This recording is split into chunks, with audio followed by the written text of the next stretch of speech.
ప్రభువైన యేసుక్రీస్తు వారి ప్రశస్తమైన ఉన్నతమైన నామంలో మీ అందరికీ వందనాలు చెల్లించుకుంటూ ఉన్నాను. ప్రియులారా, ఈరోజు మీకు ఒక ఉన్నతమైన సందేశాన్ని అందించాలని మీ ఎదుటికి ఈ రీతిగా వచ్చి ఉన్నాను. అందరూ బాగున్నారని ఆశిస్తూ ఈరోజు మరి దేవుణ్ణి చూసి, దేవుణ్ణి విని, దేవుడి కార్యాలు విని, దేవుడి ఉన్నతమైన కార్యాలు విని వారు చేస్తున్న పాపాన్ని తక్షణమే ఆపేసి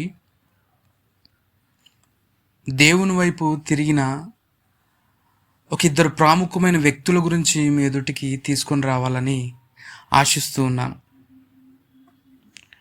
మరి అది విచ్చలవిడితో కూడిన పట్టణం.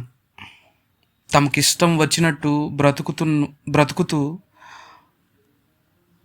జీవనోపాధి నిమిత్తము వారి ఇష్టానుసారంగా జీవిస్తున్న పట్టణం. ప్రాణం పోతుంది, హెచ్చరికలు వస్తూ ఉన్నాయి.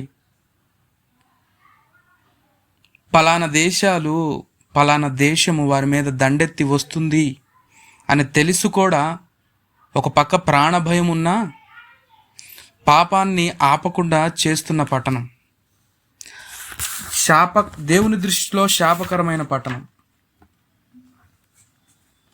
మరి అక్కడ వచ్చిన దౌర్భాగ్య స్థితి ఏంటంటే అధికారులు కూడా పాపాన్ని ప్రోత్సహించడం, మరి అక్కడున్న ప్రజలను పట్టించుకోకుండా విచ్చలవిడి పాపానికి ప్రోత్సహించడం.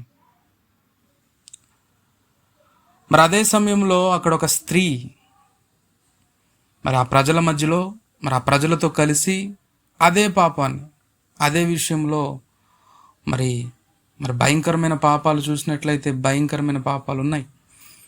దోచుకోవటం, పగ తీర్చుకోవటం, ఇష్టానుసారంగా జీవించడం, ఒక నైతిక విలువలు లేకుండా జీవించడం, దేవుని భయం బొత్తిగా లేని ప్రాంతం అది. మరి ఆ ప్రాంతం వ్యాపార నిమిత్తము, బ్రతుకు నిమిత్తము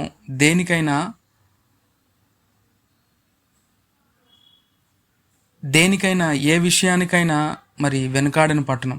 నరహత్యకైనా, వ్యభిచారానికైనా, దొంగతనానికైనా, దోచుకోవడానికైనా, అపవిత్రతకైనా,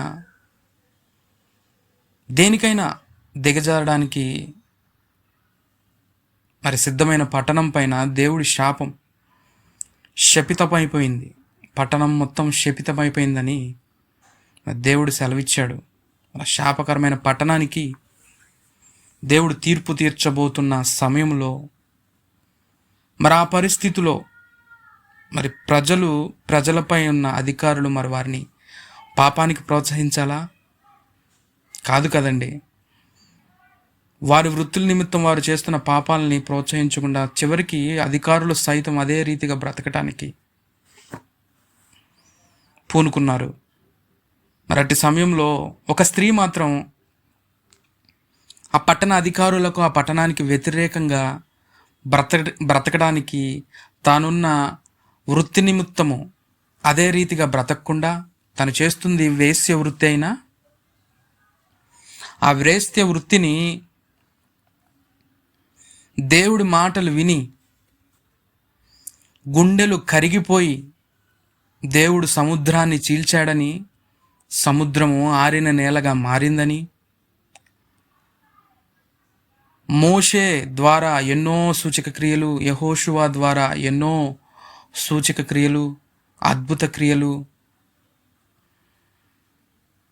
ప్రకృతి వైపరీత్యాలు, ప్రకృతి మహా అద్భుతములు, దేశంలో ఉన్న ఉన్నతమైన రాజుల గతి మరి ఏ రీతిగా మారిందో తెలుసుకొని ఆ యొక్క రాహాబు అనే స్త్రీ వారితో పాటు గుండెలు కరిగిపోయిన స్థితిలోకి వెళ్ళి ఆ కరిగిపోయిన స్థితి నుండి తాను విశ్వాస స్థితికి వచ్చింది. ఆ విశ్వాసంలో తాను దేవుడి మహిమ కార్యాలు గుర్తించి, మరి అటువంటి దేవుడు మన దేశం పైకి వస్తే ఏ రీతిగా ఉంటుందో అని తెలిసి మరి పరిశుద్ధంగా జీవించడానికి పూనుకుందండి. తన కుటుంబాన్ని కూడా సిద్ధపరిచింది, తెలుసుకుంది, దేవుని గురించి మహిమ కార్యాలు తెలుసుకుంది, మరి తన కుటుంబాన్ని కూడా సిద్ధపరిచింది. మరి వేగుల వారిని యెహోషువ పంపినప్పుడు తను విన్నది తెలుసుకున్నాము, మేము భయపడుతున్నాము, మా పట్టణస్థులందరూ భయపడుతున్నారు, ఎందుకంటే వారు పాపంలో ఉన్నారు. పాపంలో ఉన్నవాడికి బైబిల్ సెలవిస్తుంది నెమ్మది ఉండదని. మరి ఇక్కడ చూసినట్లయితే యెహోషువ 2వ అధ్యాయం 1-24 వచనాలు చూసినట్లయితే అధికారులు, ప్రజలు, వారు జీవిస్తున్న శపితమైన పట్టణం గురించి, అదే రీతిగా యెహోషువ వేగుల వారిని పంపడం గురించి ఉంటుంది.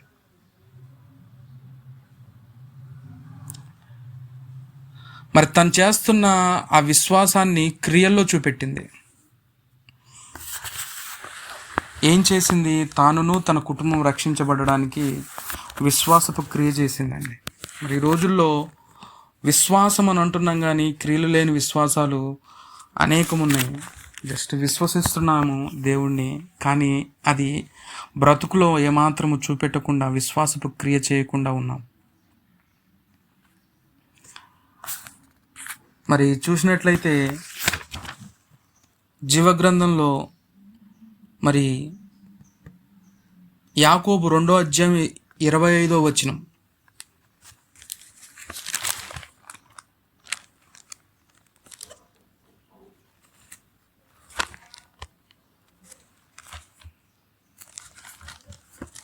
ఏమనంటుందంటే అక్కడ, అటువల వేశ్య కూడా వచ్చిన వారిని, వేగుల వారిని కాపాడి మరి క్రియగలిగిన విశ్వాసం చూపెట్టింది. మరి క్రియలేని విశ్వాసము మృతము అని చెప్పి ఉంటుంది.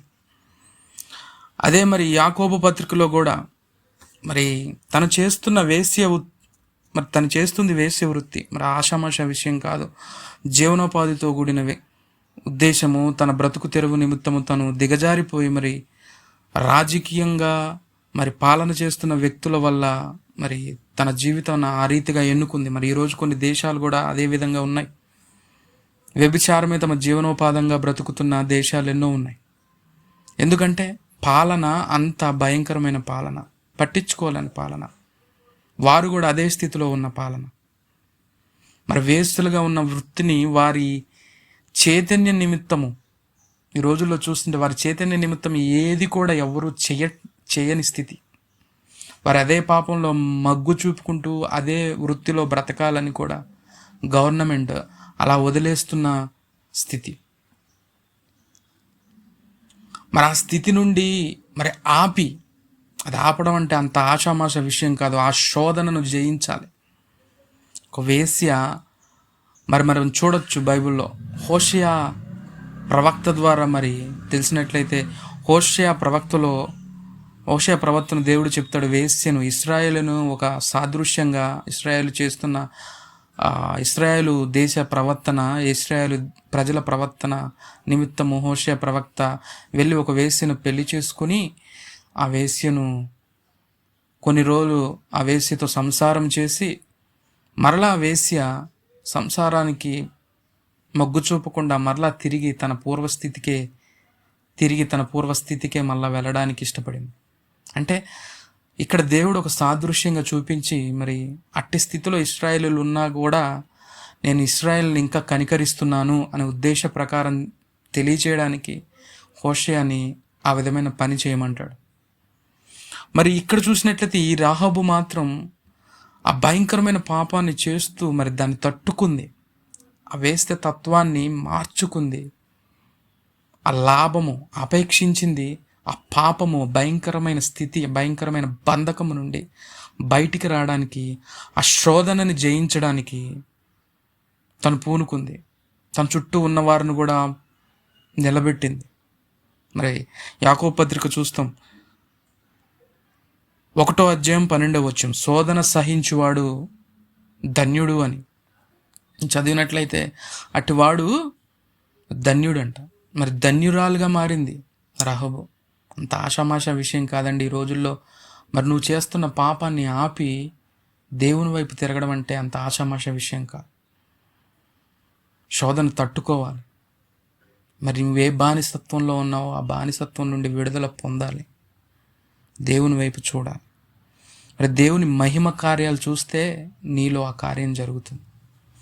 మరి తను వింది అద్భుతంగా అందరి ప్రజల నిమిత్తము దేవుడు జరిగిస్తున్న కార్యాలు, ప్రకృతి కార్యాలు, ప్రకృతి సూచక క్రియలు, మహాసూచక క్రియ, సముద్రం ఆరిపోవడం, ఆరి నేల మీద నడవడం మరి వింది. మరి కొందరైతే మరి వారి పట్టణంలో వారు మారలా. వాళ్ళైతే గుండెలు కరిగిపోయిన స్థితిలో ఉన్నారు. కానీ మళ్ళా తిరిగి అదే పాపానికి, ప్రాణం పోయినా సరే అదే పాపానికి, ఒక ఎదురుబాటు, తిరుగుబాటు తత్వానికి వాళ్ళు ఉన్నారు. కానీ ఈ స్త్రీ మాత్రం ధన్యవంతురాలుగా శోధన సహించింది. ఆ వేశ్య వృత్తి నుంచి బయటపడింది. ఎక్కడ మళ్ళా స్థానం పొందుకుందో తెలుసా? ఆ ధన్యత స్వయంగా యేసుక్రీస్తు ప్రభుల వారి వంశావళిలో తాను నిలబడగలిగింది. ఏం చేసిందో తెలుసా? తను చేసింది పచ్చిగా ఉన్న, నిరంతరం లాభంగా ఉన్న పాపాన్ని ఆపుకుంది. శరీరాన్ని జయించింది. ఒక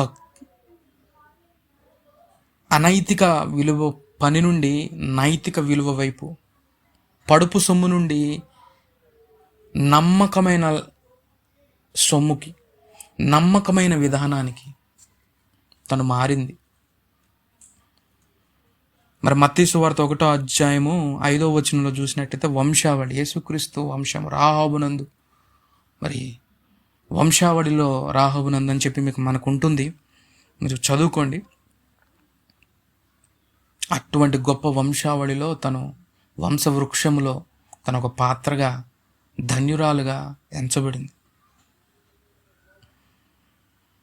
అదే అండి, ఈ రోజుల్లో మనం పాపం ఆపి దేవుని వైపు తిరగడం ఈరోజు యంగ్ జనరేషన్, జెన్జీ సాధ్యం కాని పరిస్థితి.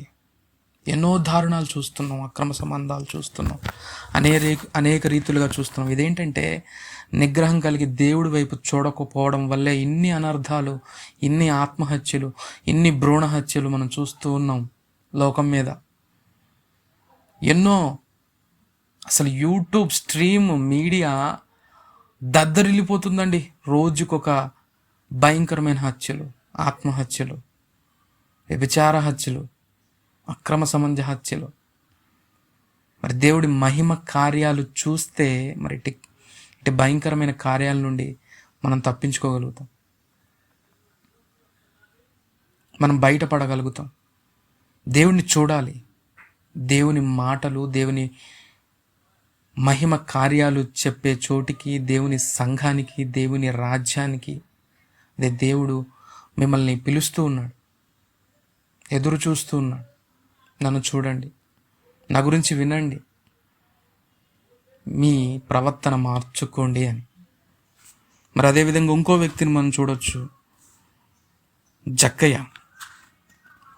మరి బైబిల్లో చూసినట్లయితే లూకాసు వార్త 19వ అధ్యాయము 1వ వచనం నుంచి 10వ వచనం వరకు మనం చూసినట్లయితే జక్కయ్య దేవుణ్ణి చూశాడు. తనకు చూసుకోవడానికి, తను చేస్తున్న వృత్తి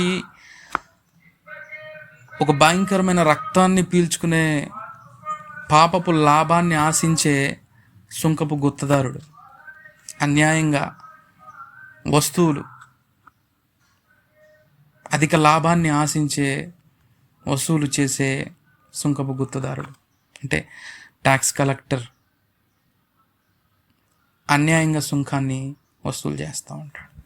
మరి ఏందో తెలీదు, యేసు ప్రభుల వారు నీ ఇంట నేను ఉంటాను అనంగా, మరి అదే యెరికో పట్టణంలో, ఎక్కడైతే రాహాబు యెరికో పట్టణం, శపితమైన పట్టణంలో తాను చేసిన ఒక అద్భుతమైన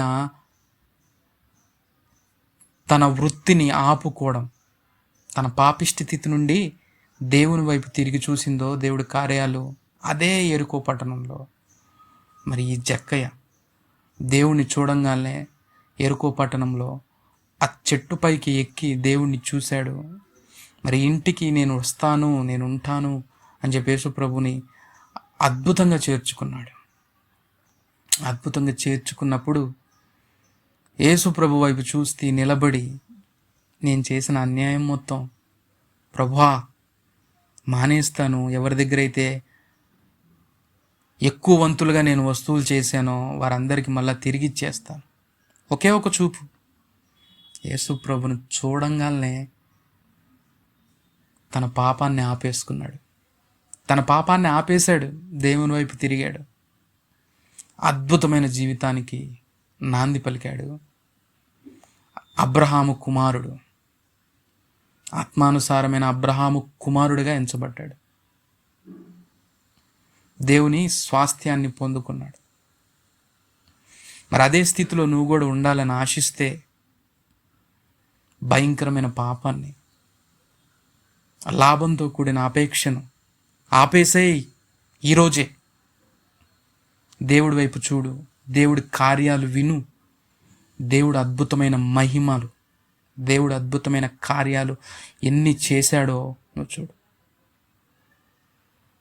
మరి చివరికి యెరికో పట్టణం ఏమైంది? చివరికి యెరికో పట్టణం ఏమైందో మీరు యెహోషువ గ్రంథాన్ని మీరు పరిశీలిస్తే తెలుస్తుంది.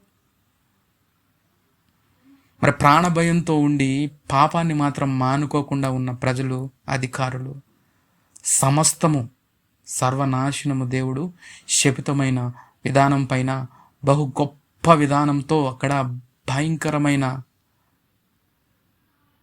గోడలు కూలిపోవడం, భూకంపం తేవడం, 7 మార్లు ఇశ్రాయేలీలు తిరగడం, దేవుడు ఆజ్ఞాపించిన విధముగా ఆ పట్టణానికి నాశనం కలగడం, ఎదురు తిరిగిన ప్రజలకు పట్టిన గతి ప్రియులారా మీకు పట్టకూడదని, మరి యెరికో వంటి స్వభావ లక్షణములు, యెరికో వంటి విధానాలు మీ ఆత్మీయ జీవితాల్లో ఉన్నప్పుడు రాహాబు వలె విశ్వాసపు క్రియ చేసి దాని నుండి బయటపడి ఆగిపోయి ఆ పాపం నుండి వీడి యేసుక్రీస్తు ప్రభుల వారు స్వభావ లక్షణాలు మీలో కూడా వర్ధిల్లాలని, విశ్వాసానికి కర్త అయిన యేసుక్రీస్తు ప్రభుల వారిని, దాన్ని కొనసాగించే యేసుక్రీస్తు ప్రభుల వారిని మీరు అంగీకరించి ఆయన వైపు తిరిగి చూస్తారని ఆశిస్తూ, మరి ఈరోజు దేవుని వైపు చూసి పాపాన్ని తక్షణమే ఆపిన 2 వ్యక్తులను మీ మధ్యకి తీసుకొచ్చాను.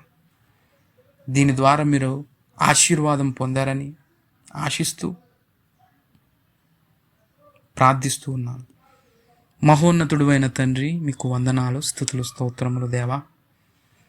మరి విచ్చలవిడిగా జీవిస్తున్న పట్టణము చుట్టూ మరి భయంకరమైన పరిస్థితులు ఉన్నప్పటికీ ఆ పట్టణానికి వ్యతిరేకంగా ఉన్న రాహాబు యొక్క జీవితం గురించి, అదేవిధంగా తను చేసిన విశ్వాసపు క్రియ గురించి, తను ఏ రీతిగా పాపాన్ని తక్షణమే ఆపి తట్టుకొని, శోధన తట్టుకొని ధన్యవంతమైన జీవితంలోకి అడుగుపెట్టిందో, తన కుటుంబాన్ని అడుగుపెట్టే విధంగా చేసిందో, జక్కయ్య జీవితాన్ని గురించి కూడా నాయన స్వల్పంగా మేము తెలుసుకున్నాం.